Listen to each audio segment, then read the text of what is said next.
Good afternoon, I am William Theo and I'm here for PTV News Now, and right off the bat we kick off this afternoon's stories with the Philippine Army is in extended celebratory mood, and rightfully so. One of its products, Major Floren P. Herrera, over the weekend was bestowed the Alexander R. Nininger Award for Valor at Arms. Herrera, an international graduate of the U.S. Military Academy Class of 2013, was presented the award by the West Point Association of Graduates at the Cadet Mess Hall of the Military Academy in New York in recognition of his exceptional courage shown during the 5-month siege of Marawi City from May to October in 2017.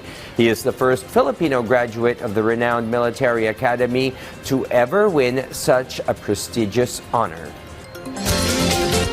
With the war in Gaza having spread to the north in Lebanon and perhaps even farther to the east in Iran, and while Ukraine and Russia are nowhere near a deal on a truce, yet another hot spot or flashpoint along the 38th parallel is sitting on a knife's edge, with escalating tensions likely to boil over between North and South Korea.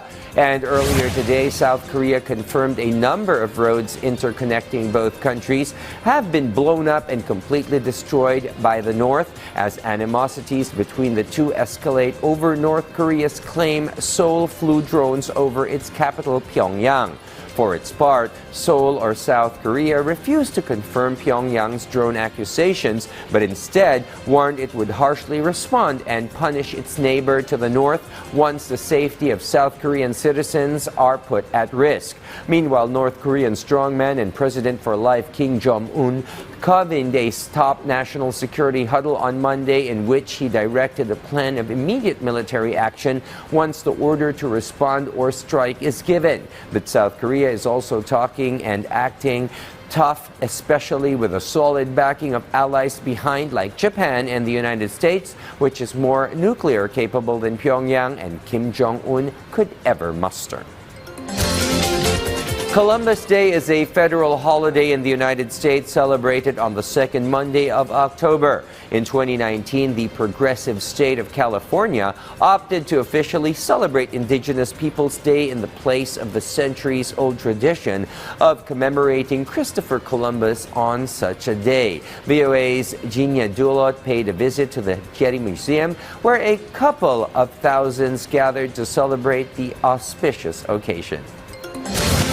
Andrea Jimenez, founder of Herb Club LA, leads a garden tour at the Getty Museum in Los Angeles during a festival celebrating Indigenous Peoples Day. She shows the visitors native plants to California. For example, yarrow, a flowering plant that is known for its medicinal properties. So native peoples who could use it for healing wounds, for healing indigestion, for healing, all sorts of things. And it has been known as one of those plants that is called a panacea.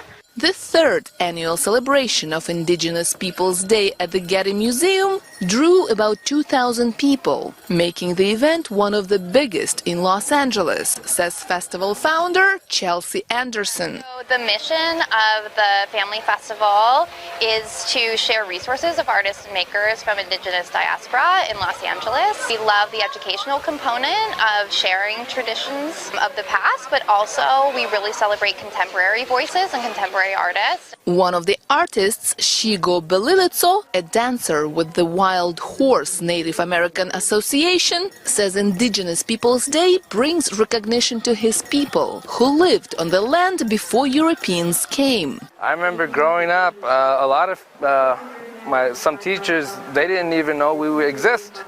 Some people think we're extinct, and we're not. We're here, we're alive, we're well, and we're thriving.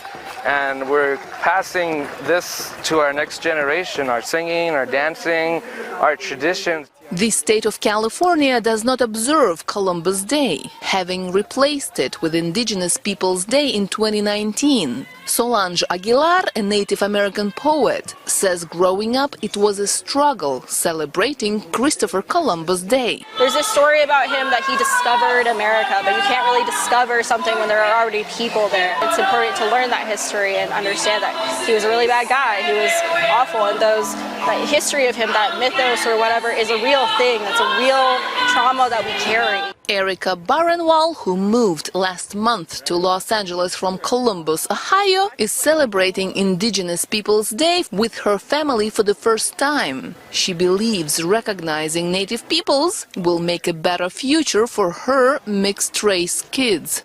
That's important to us, for our kids to be able to grow up without people making so many assumptions about them based on the color of their hair, the color of their skin, their last name. Columbus Day is currently a federal holiday in the U.S., unlike Indigenous Peoples Day, whose status varies state by state. On Monday, New York City is holding one of the biggest Columbus Day parades in the country, celebrating Italian-American heritage, culture and achievements. Jenya Dulo, VOA News, Los Angeles.